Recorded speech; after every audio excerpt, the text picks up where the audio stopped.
to share. But also, here's what's crazy, and I'm gonna ask him about this, and it's remarkable. He's got, okay, first of all, he's got 3 degrees as an environmental scientist. Like, so you've got this scientist that is now a psychic medium. Now, the psychic medium was always there. We all know that. But I can't wait to hear how that unfolded. Like, when did that light bulb come off that I'm supposed to do this? But, I'm going to talk about what he does for the environment today, because I read it and I was so moved by his actions and his efforts to continue his work serving the environment. So I would love to take a moment here and introduce our guest for this evening, Rhys Wynn Davies.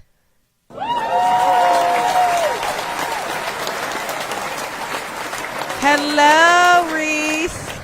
Hello, Colby. Thank you so much for having me. It's an honor to be here tonight. Thank you. I am so excited to have you. Welcome. And I do appreciate, Thank you. For everybody out there, it is 2 a.m. for Mr. Davies. So thank you so much for being here and waking up for us. Well, they say the early bird gets the worm, right? You're gonna get a lot of worms.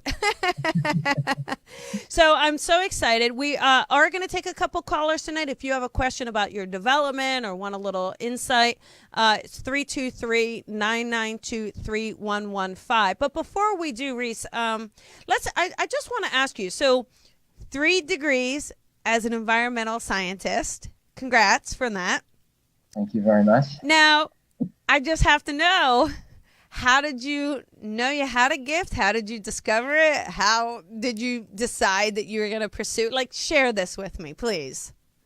That's a fantastic question. I guess it wasn't so long ago I was reading a book by Sir Arthur Findlay, who bequeathed his estate to the SNU, the Spiritual National Union, which is a spiritual religious organisation in the UK. It's the 8th biggest religion now in the UK, and that college is now called the Arthur Findlay College. Yes. And this lovely man, he wrote a book in 1932, The Unfolding Universe, and in there he stated that the greatest thing about being a spiritualist or spiritualism as a religion is that there's a science component to what we do. We have to give evidence in terms of proving that life is eternal and that the spirit world is not gone and that our loved ones are there and we're able to communicate and that there's this intelligence that's there. So there's actually a science to it. So the scientist in me really loves being a medium, and I really just love the fact that I have to try and find evidence and prove to people that their loved ones aren't gone. So I guess that's that scientist in me, and so Arthur Findlay basically said it's science that through the course of human evolution, we're always wanting to know more. The world was round, and then we found out that it was not just round, it was a part of a galaxy, and we're galaxies within a galaxy. So there's science there.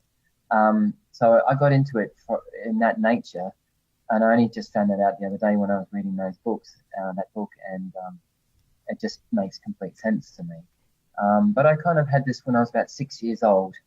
I had a premonition of an uncle passing, and about 2 weeks later, everything that I had seen had come to fruition. But of course, I didn't act on it. It wasn't until my late 30s where I thought I'd better do something about it. So, and here I am. Yeah, it's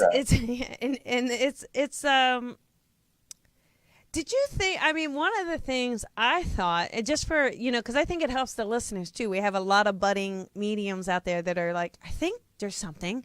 Don't you feel? At least when I was a kid having it, I thought everybody was doing it. And I think to some degree we all have it, right? But I thought everybody was going around doing it. So I wasn't really thinking that this is something we do with our lives. Does that make sense? Oh, absolutely. Yeah, well, I guess we're all, psychic. Yeah. And I didn't know that with training and practice, I could actually get really good at, connecting with spirit and giving evidence about them and trying to prove that their existence continues, that we only change form and that death isn't the end of us. And I guess too, having an open mind about religion, I kind of had different experiences through my family upbringing, Church of England, but then born again Christian relationships sometimes across the way, and I got into a little bit of Buddhism, and I'm really blessed that my fiance comes and has lived in different cultures. She's grown up and lived in 5 different countries around the world, and we've been blessed to visit some of those places like Nepal and Indonesia and different religions. So we've always been a bit open, and I've been really open about, you know, what is my place in the world. But this just kind of really stuck with me. But like I said, it wasn't until my late 30s where I decided to do something about it, you know. Was there a moment? Was there this is it? Oh, well, yeah. I for about 13 years, I'd see a medium because I had my own company doing reforestation and planting trees, as you mentioned earlier. And the crazy thing is I would always go and see a psychic to try and get some advice on my business life. I was fascinated by it. But then one day, you know, one medium I came across basically said that I was just like her, and I was kind of like, really? What are you talking about? She said, yeah, you could be a medium too. And I walked out of there thinking, you know, what if? And she also mentioned that I should, you know, try and meditate. And the weird part was in my meditation, I actually had a visitation from my grandmother, and she told me about the Arthur Findlay College in England through my mind. And I didn't know what this was at the time. And after the meditation, I went and Googled the place, and it existed. So then I kind of, you know, lied to my family, I'm going to go to the best horticultural school, go to England just for a week and see what this is all about. And of course, that whole week there, it not only did it change my life, it changed my attitude, I changed my health and well-being because I had contact with spirit there. And I also met my future partner there as well. So, did you? Is that where you met her? Yeah. So I think my beautiful grandmother had matchmaker. She's a matchmaker. She was like, you gotta go there. Yeah. So wow. it changed my whole life. So I loved it, and I was so addicted to it. I just couldn't get enough of it. Yeah. So I practiced it. Yeah, I've been there. You know, I've had the beautiful opportunity of being there a few times myself and studying with just some amazing tutors there, and it's been really incredible. Don't you like? I don't know, going in there, it's kind of like home. I don't know, when I went there and I walked in, I just felt like I'd been there before. You know. Yeah, absolutely. Yeah, it is home. It was so transformative for me. And I think, you know, when you read up about the history and you see plaques in the garden that said people like George Harrison from the Beatles went there, you can understand where such great talent was inspired, the power of thought, what we can do if we just connect. Some of our thoughts aren't ours. Yeah. What if they're someone else's? What if they're your loved ones? What if it is you know, a high consciousness that's connected to your soul group, and you've been downloaded these amazing ideas that if only you tap into it, you can change your whole life. And that's exactly what happened for me. You know, I walked around for a week in the gardens there, and I just thought, the only person who can change my life is me. And I went back, and that's exactly what I did. I was, you know, as you mentioned, I was heavily involved in my business. I had 25 staff. And I just wanted to make that change. And so the next 5 years, I did everything I could to get myself into the seat of being a medium. So it took me about 5 years, you know, building readings one day a month to every 2 days a month to then being every day of the week. But it took me 5 years, and but it was so worth it in the end. I've never felt more joy and purpose in being able to help. That's the thing too. You know, I was a tax manager. And so I would do tax returns. I ran a firm, and I enjoyed it because I did think I was helping people, and I was, but there was just such a yearning, like, this isn't what you're supposed to be doing. There's something else. And I think, like you, it kind of got to this point where I couldn't ignore it, and but you have to build it. So, those are long hours. Tax accountant hours are long hours. And I would get up at 6 in the morning and do a reading for someone on the East Coast before going to work, or come home and do readings after, anytime I could get it in there. But this is what you do. And this is the level of dedication I think that it does take to kind of take it to that professional level. Because. Oh, yeah, absolutely. You just reminded me of myself. I'd go and work for 14 hours in the hot sun, planting trees 2 hours away from the city, get back late afternoon, have a quick shower, and then I'd be reading until the late night. Or I'd be going to circles. I mean, I went to four circles a week for 2 years straight. Yes. And every spare chance I could, I was either going to dams, being in dams, or watching other people dam. Yes. I just love it. It's like I still love it. I still go to a lot of dems, and now I run the circles, which is really fun to do, and teach classes just like you. And it's really fun. Now, one of the things that you do, if you don't mind me mentioning, is for every reading you do in Australia, you plant a tree in honor of that reading. Is that correct? Yes, that's correct. Yes, I'm still really lucky.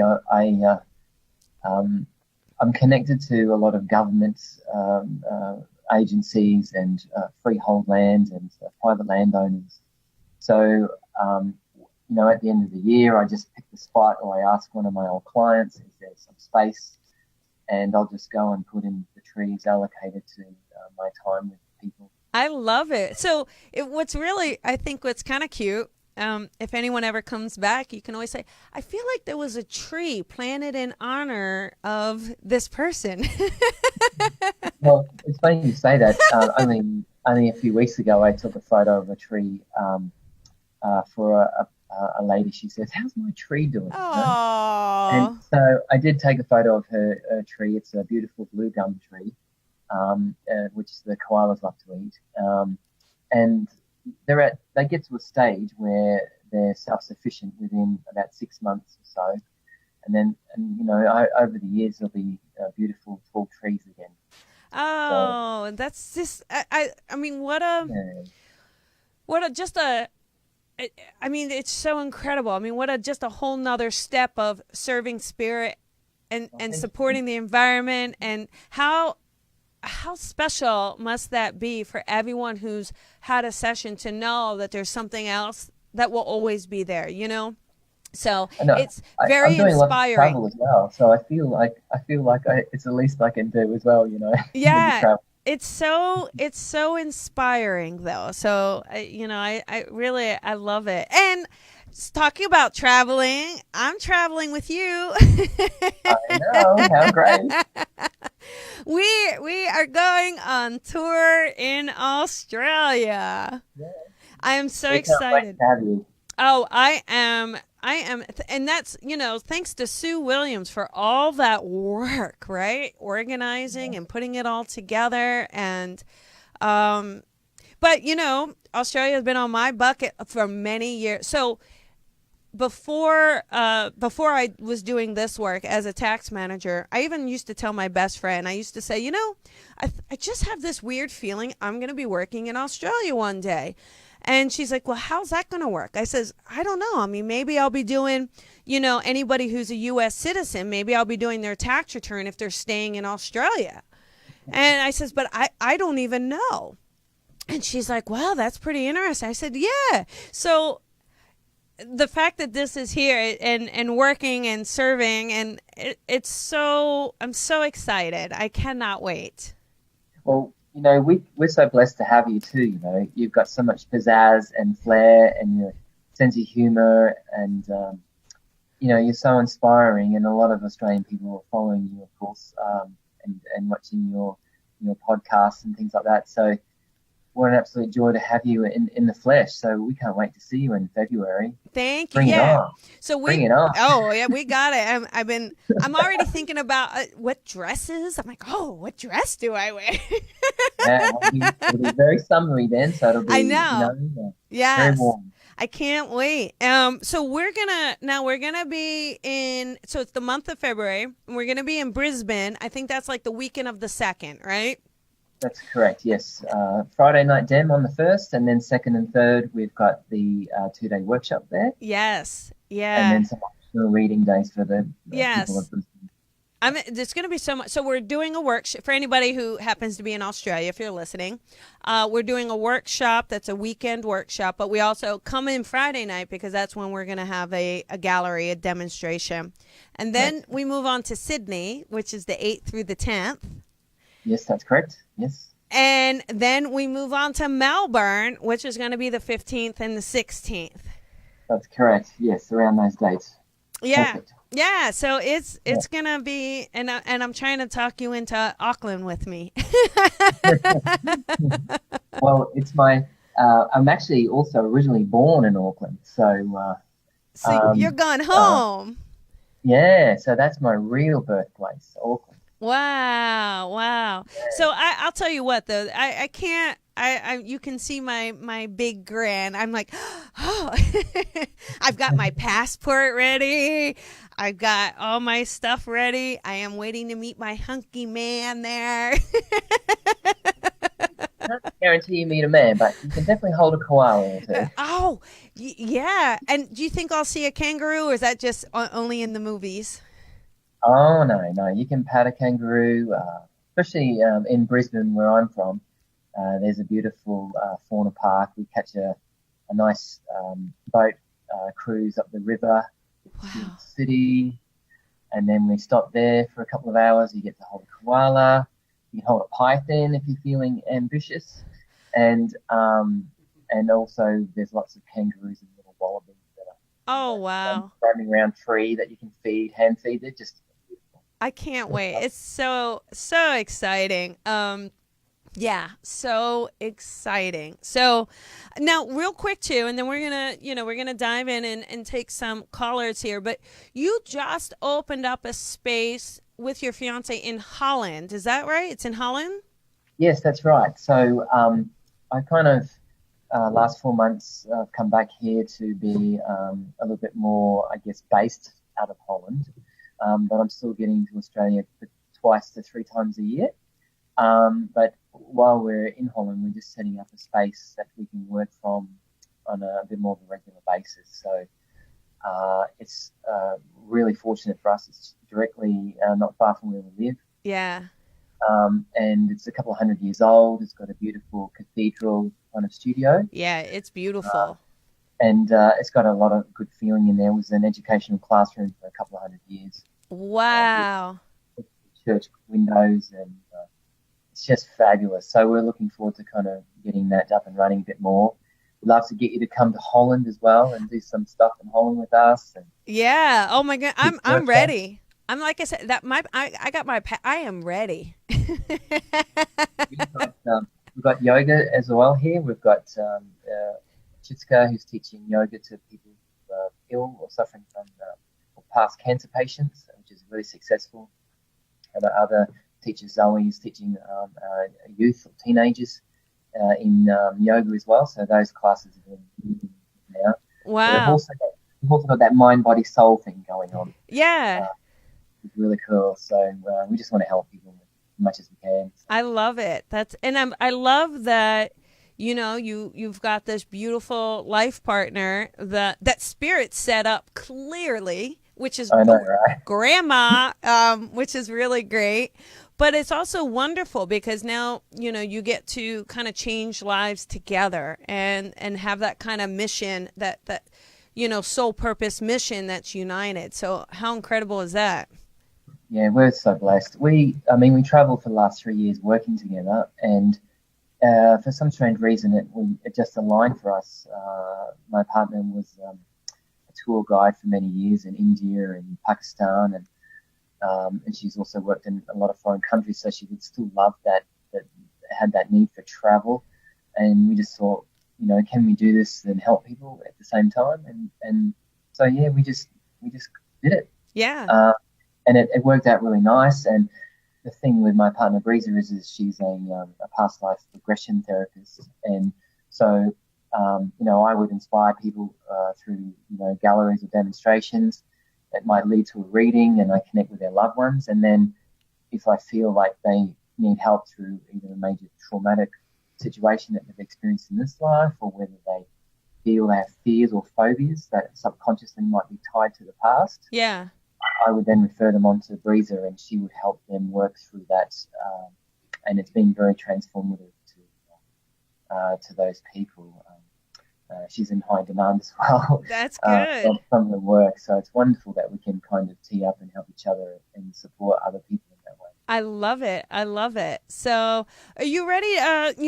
Time is flying by. Do you mind taking a call or two? Let's just see if they have questions about. If there's questions there, I'd love to. Yeah, let's do it. All right. How about so, if you've gotten through in the last couple weeks, just, make sure you kind of hang up so we can take some new callers and let them get a chance to get in.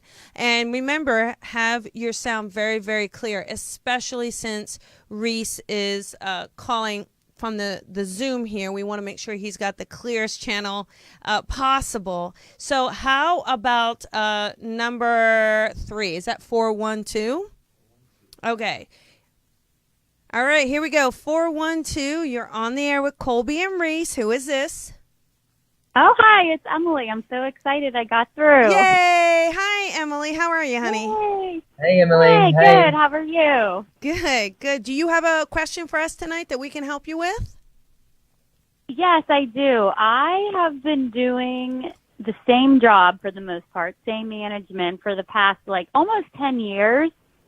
And I'm always on the fence. I don't know if I should just stick with it or try to find something else because I don't really think I love it. Well, just the fact that you're okay, let me just say two things that maybe aren't quite so insightful, so we will wait for Rhys. But for 10 years it's been on your mind and you don't quite think. So there's your answer, but let's have Rhys tune in to see if he's got a little more something for you. All right, Emily. great. Hey, the first thing I'd be saying is that what do you feel that you give to your people? So if you were to think about what is the skills that I have in my life right now, and at least 3 things, if I had to go back to school or do a little bit of study, that would give me what I need to connect with people in some way. If it's not people, it's either animals or the environment, but you have to focus on a target group. So what is your target group? If it's people, then once you know it's people, then you have to find what's my target area in that group. So is it children, elderly, aged care, nursing, early childhood, people with disabilities, drugs, addiction, etc., and try and get into that space, because it's about what we are known for, what we give to people. So this can be the totality of all your life already, not just, so don't think you've wasted your life. Just think about what have I learned already that I can take forward? Yeah. Or with a few workshops or other skills can I use to transform other people's lives?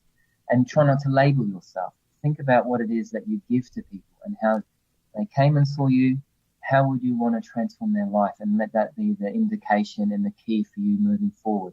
Because as soon as I found that I wanted to work with people and I wanted to help them, it really did change my life. I felt like I had life purpose. Even though I love my job, like Colby said too, good at her job and being an accountant, I love the trees, I love my job, but I just felt a soul purpose when I started working with people more. So maybe that will help you in your decision moving forward. Yeah. Does that help, Emily? Yeah, it does help. I guess I've always kind of been thinking that because I make decent money, Yeah. should I give Yeah. it up and just try listen, to go for something I like? Because, Yes. I have kids and a mortgage and college to pay for eventually, so that's always sort of been holding me back. Yeah, but the thing is, first of all, you're still too young to settle on your sole purpose, right? You're still too young to not fulfill what you really want to do. And I know that. I mean, I'm sure Rhys kind of I would imagine that he had this whole like, this angst. You know, there's this moment of angst. Oh my goodness. Like, you know, I was doing tax accounting for 14 years. I've been doing this 14 years and I'm good at it. And I do make good money and I like my lifestyle. And That's me. right. Yeah. And in the banking world, I'm in the banking world. yeah. And so, you know, there is, but you have to trust and you have to surrender. And you listen, do what Rhys did. You don't have to, Emily, you do not have to go in tomorrow and hand in your notice. All you have to do, stay in the banking for right now, but you carve out, I know you got kids and you got a lot. I know that's all tough on you, but carve out just a little bit of time and take an online class that inspires you, or an in-person circle, or just something that nurtures the soul, kind of plants the seed. Rhys. Meditate. Yeah, but do something for you know that inspires you in a direction you think may feel good, that you're inspired to, because that's going to show you if you're moving in the right direction. How does that feel? Right now, you're looking at your life like, no offense, but you're probably looking at your life, I've been doing this too long. I'm too old to change careers. I've got too much responsibility. I won't be able to start over and make money. You can. You absolutely can.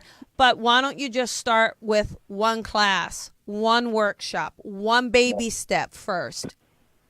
One day at a time, or once a month. It took me 5 years. It took me 5 years to get out of my business life. I had 20 staff full time. I had property and trucks and cars and all equipment, and I had to just one day at a time over that 5 years just work towards I can for a living. And how many? You got 2 or 3 kids here, Emily? I have 2 kids. Yeah. Even though I've been told in the past by psychics that I'm having 3 kids. I know. But I have 2 right now. I almost was about to let that one slip out. And I was like, 2, 3. Uh-oh. Uh-oh. I mean, maybe you see my husband as my 3rd child. I don't know. No offense, Rhys. I don't know what man isn't another child, but but here's Emily. One thing I will say, all right, you love your kids, and if your kids, when they're older and they come to you and they were to say, Mom, I've been doing this job, my job's okay, look, I've been doing this job, but I'm not super happy, and I'd really like to do this, but I've got this responsibility, I've got that responsibility. What would you tell your kids? What would you want to say to them? Yeah, I would tell them to do what they love. That's right. Now, don't you do that by setting an example for them first? Yes. All right. Well, there you go. We just schooled you, Emily. You have a... All right. Well, the one thing I've been thinking about, I think I might just do now on the side. I see, that's all you got to do. Just start there, honey. You start there. Yeah, I want to do a part-time stylist job. I like fashion and yep. How perfect. Not so much risk management. No. Oh my goodness. And there's definitely the creative writer in you. So I think you'll put this all to paper and pen or write about it and blog about it. Mm-hmm. So you've got a very creative mind. So it should be expressed through. Thanks. Emily, go for it. You get out there. You be happy. You do what makes you feel Thank good. You. Bye. Hello. Bye. Hey, bye. Thank you so Emily. much. All the best. Thank you so much. I'm sorry. I was losing signal or something. That's okay. You have a wonderful night, okay? Thank you. Bye, Thank you. Bye. Bye. Yeah, I think so. It is, and here's one thing, too. Sometimes I think we choose careers, but we're so young. We don't necessarily know what we want. We choose it based on what we're told or what we're supposed to, or based on family members. And, so when you recognize, right, that maybe there's something else, I think we owe it to ourselves to at least listen to it and honor it in some way. Yeah, absolutely. And I found, too, that if you say what you do to people, they'll judge you straight away. Like, I'm a medium. Yeah. They think, well, you can read my mind and talk to dead people. I'm out of here, right? They freak out. Yeah. So I learned really quickly to say to people what it is that I give them instead of what I am. Oh, good. So I say things like, well, I help people find my purpose, or I help people deal with grief, because grief is another word for love. So I have how to help people deal with their love for someone that's alive or who has passed. How to evidentially prove that our loved ones aren't gone, and that life is eternal and we don't die. So that's some of the things that I do. And when I talk about what it is I give to people, in the end, they want to listen. And, they'll say, oh, I've just had a friend who's just lost their job. What do you do? Well, I help people find my purpose. Oh, well, can I give their number to you and you can help them? Yeah. Instead of, I'm a medium, they'll go, oh, well, I don't know what that is. I fear you. I'm not sure. I'll go somewhere else, So it's a really good lesson I've learned over the years, because when I first came out of the psychic closet, people judged me straight away. They were like, what? You talk to dead people. I don't think we can be friends. Yeah. So I'm sure you've experienced that as well, right? Yeah, but I also experienced it as an accountant. Yeah. What? You count numbers? Wait, well, people were like, no, the one thing almost always, they'd go, really? You don't look like an accountant. Like that was if I could get $1 for every time I heard that, you don't look like an accountant. That's interesting. I didn't know accountants had a look. Well, apparently they do. And but how about we take another caller? Sounds good. Okay, cool. Let us do, how about, is that 207? Or 702. I'm sorry. Number 4, 702. Sorry, I read that wrong. Hey, this is Colby and Rhys. Who is this? Hi, this is Michelle. Hey, Michelle. How are you? Hi, Michelle. I'm okay. Hi. Hi. Do you have a question for us, honey? I've just been having a lot of struggles in my life the last probably 6 months, and I'm just trying to find my place. I'm hoping maybe you could direct me for my family's sake. No pressure, Rhys. So No, wait. Didn't she say, can you direct me for my family's sake? Hoi. Hoi. That's a lot of responsibility. It's huge. Mm-hmm. Yeah. I will. Go ahead, Rhys. Oh, no, you go first, Colby. I think one thing, it's Michelle, right, honey? Is that what you say your name is? Yes. Okay. One thing I think is there feels to be, and maybe you can help me with this, but there feels to be something where you're not quite in your truth. Like I feel like you're not listening to your own truth. And maybe that's because you're afraid of hurting someone. But does that make sense? Because I feel like there's a struggle, not with just what to do, but I feel the struggle is more like knowing, kind of having this inkling of what you want, but not having the courage to maybe follow through. Does that make sense? Yes. Okay. Now, is this also around a marriage? Is that right? A marriage? But is that? No, I'm single. Oh, well, we got to fix that then, don't we? Well, if you could send a guy my way, that would be great. Let me work on that. Well, let's talk to Rhys's grandma. Maybe she'll sit there and do something for you. So, Rhys, do you have anything for Michelle, like with these struggles of, trying to, because it just feels like she's not listening to the truth. That's what I keep hearing. Yes, it's okay to embrace your confusion. Don't feel like you have to have all the answers right now. But the key here is to think about, ultimately, good mediums won't tell you how to live your life, but they'll try and point you in the right direction. Thoughts become living things. Right. If you think, you'll create it. So it's highly likely at some point you will move because you are thinking about wanting to move. But you need to think about where it is that you want to be, not just now, but where do you see your life and where do you want to be in 10 years? So a move shouldn't be about getting away or fleeing from a situation or an area.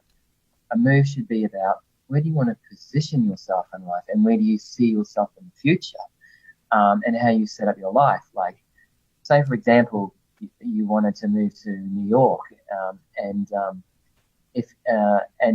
you might live in Boston, for example. If you move to New York, it's more than likely you'll meet that person you're meant to meet that's there. Mm-hmm. But if you stay in Boston and you meet someone, but you really want to go to New York, then you've got these decisions to make about should I go or stay or be with that person or not. So intent is everything. What you set yourself up for is what you create. So if you want to move, you will move. But where? Where does it suit you? What's your greatest needs? And, kids grow up and say, see ya, wouldn't want to be ya. And you also need to think about your life and what's important to you. And to me, anyway, it just feels like you need to be closer to family to also help you in that decision moving forward. Does that make sense at all? I think so. Yeah. Are you thinking of what's the major struggle that you've been dealing with, Michelle? Just life in general. Okay. I've been having a really hard time the last 3 years, but the last 6 months, it's kind of like worse. Yeah. So, Normally that is spirit. Normally I believe it's the universe trying to get you to kind of listen to yourself, to make the changes that you've been thinking about. And sometimes we're so afraid of making those changes that sometimes the universe is like, all right, you know what? Let's just move this gravy train along. And they start kind of having these things come up that really make you question almost every area of your life. Do you know what I mean? And right. I think it is about looking at what are you doing? Are you happy with what you're doing? Are you happy, like Rhys said, with where you're living? Like, what is the life you want? And just finding that courage to go in it. So I hope that helps, Michelle. I want to try to get in a couple extra callers. Okay. But I hope that kind of helps you, honey. But you don't have to have all the answers right now. But I think you're just getting such clear inspirations of kind of things you're thinking about doing, and I just feel like it's time to maybe start listening to those, okay? So that we can bring this great. so we can bring this man in. And thank you so much for your time. Everyone has to experience loneliness at some point in their life. Yeah. But your strength doesn't come from this world. It comes from the strength of the spirit world. And so if you've got people you've lost and loved in the spirit, why don't you ask them for help? Say to them, I want to hear a song on the radio, not just once, twice in one day. Or I want a feather, not just any feather, a white one with a black tip, Grandma, and I know that it's you. So that you're trying to get that inspiration from them and to prove to you that they're not wrong. Yeah. That's what I do. I've been doing that, but I haven't been hearing anything. So I'm hoping, they're hearing me to kind of guide me. But well, real quick, just, so let go of, yes, they can hear you, but let go of only using your hearing. Because you may see something. You may see that white feather with a black tip in a Facebook post or a physical feather, or you may just, so you may come across something. So let go of feeling like you need to hear it and allow yourself to kind of be open to how they want to present it to you. They may pop it in so many different ways. And like Rhys said, it could be through a song, or it could be on a Facebook post. It could be physical on the sidewalk. It could be just, you could be in a store shopping, and then all of a sudden you see something on a shelf that makes you think of them. So allow yourself to just play with how they may bring it forward so that you get more of an experience, okay? Okay, that sounds great. All right. Have a wonderful night, honey. You're welcome. Thank you. Bye. Bye. Okay, so we've got a few minutes left here. See, doesn't it fly by? Even at 2 in the morning. Look at this. Yeah. It's almost, right? You've never had more fun, all right? At 2 in the morning. Okay, how about let us do 352. Is that number 5? Okay. We just have a couple minutes, Rhys, so maybe we can try to pop it in quickly. Yes. Okay, 352. Hi. Who is this? Hi. Cookie Gorman. Hi, Cookie. How are you? Good. Hey, Cookie. Do you have a question for us? Yes. Someone in my life passed recently, and this person told me that a certain type of bird would show up so that I would know it was this person and that bird is showing up. How do I know that that is real? Well, what more do you want from them? If they told you that was the bird and you're seeing it, why are you still questioning it? Were they? You always, because a part of me always does question, and how do I just... Well, at some point you have to trust. I don't know. I mean, that's pretty clear of them. If they gave you a bird and they said, "Hey, if you see this, it's me," and you're seeing it, why don't, like Rhys said, why don't you ask that? Why don't you set up another symbol then? Why don't you set up a backup symbol? Got it. Rhys? Yeah. Yeah, absolutely. And just say too, in the spirit world, language is a clumsy substitute for thought. Thought is superior to language. So it's a mind-to-mind direct communication. So right. Simply put, some of your thoughts aren't yours. But a lot of people don't realize if you ask in thought to spirit, you will also receive an answer. But it could be with what you know, what you hear, but also the voice in your mind. Clairaudience isn't just a voice in the ear, it's a voice in the mind. And then what you see, smell, taste, and feel. So you've got 6 senses that are working here that spirit can influence you with. And so put it out in thought and ask in thought, is this from you? Is this what you're trying to show me? Or do I need some extra evidence from you to prove that you're not gone? And you'll get your proof. Yeah, maybe, but Cookie, don't interrogate the poor spirit. Like, give them time. My mother passed 3 weeks ago. Yes. And she told me she would come through as a hummingbird. Well, I get hummingbirds at my house all the time at the feeder, but now a hummingbird has been showing up, coming to all the windows in the house, putting its face up to the window. Very unusual behavior for hummingbirds that I've had on my property for years. And Cookie. I know. Cookie. I know. Wonderful. I know. I want to shake you. I want to be like, I know. I can feel your mom's. What more do you want from me? I know, it's crazy. It is crazy. It's even the grandkids will scream, "Oh my God! Look at this hummingbird! How did it end up at the back of the house, almost hitting its head on the window? We're sitting on the couch." Hummingbirds don't do that. They don't come up to the windows like that. No, I know. See, well, it's there crazy. You go. And you one thing that Rhys was saying earlier, about the grief. You are grieving, Mom, and it's only been 3 weeks, and so give your time. First of all, just start with just when you see this hummingbird, say, "Hello, Mom. Hi, nice to see you, and thank you so much for this." Mom. Yeah. Yeah, see? Thank you. Thank you so much for this beautiful gift, and thank you for keeping your word and showing me as a hummingbird. Start with that light conversation and enjoy. I mean, how wonderful. I mean, wouldn't it be worse if no hummingbird showed up? Yes. If it's a blue jay knocking at the window, you'd be quite upset. So right. And it's just happened so many times in 3 weeks. Oh, Cookie. And all right. I guess it's because my husband sits there and goes, "Oh, come on." And so part of me is like, all right, am I making this up? But it doesn't. I get goosebumps. Yeah, you got to trust that. Yes. There you go. Well, all right, Cookie, we got to let you go. Okay, thank you. Have a beautiful night. Lots of love from Mom, okay? All right, thank you. All right. Bye-bye. Take care, Cookie. So, Rhys, I mean, short of that hummingbird sitting on the bedside table looking at her, I don't know what else she wants. But this is what happens, right? We can So, real quick, we've got just 30 seconds left. Yes.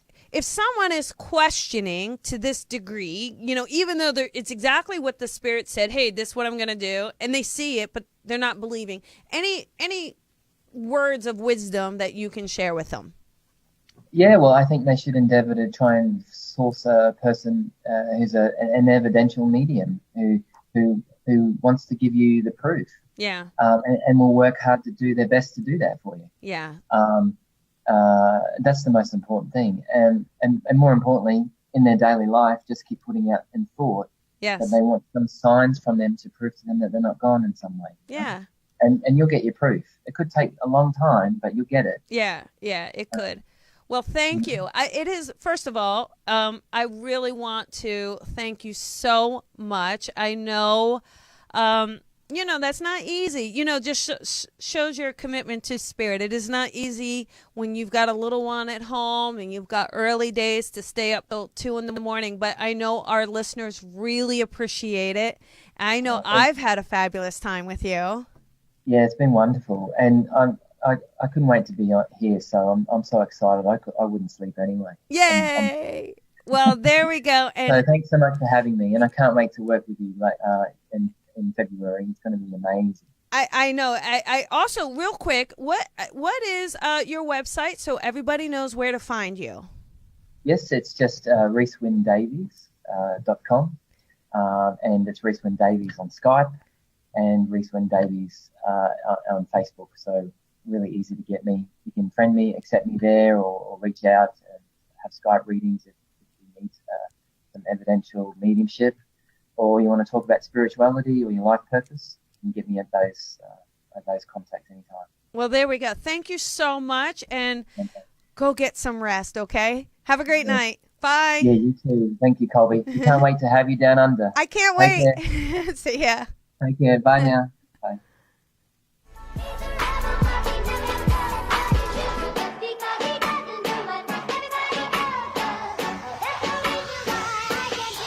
Sometimes I feel like a star, but only strictly where I'm famous. I'm in this for the longest haul, like we'll see where it takes us. I'm throwing back these double shots like whiskey here is weightless. Cause this career I chose was even riskier than Vegas, yo.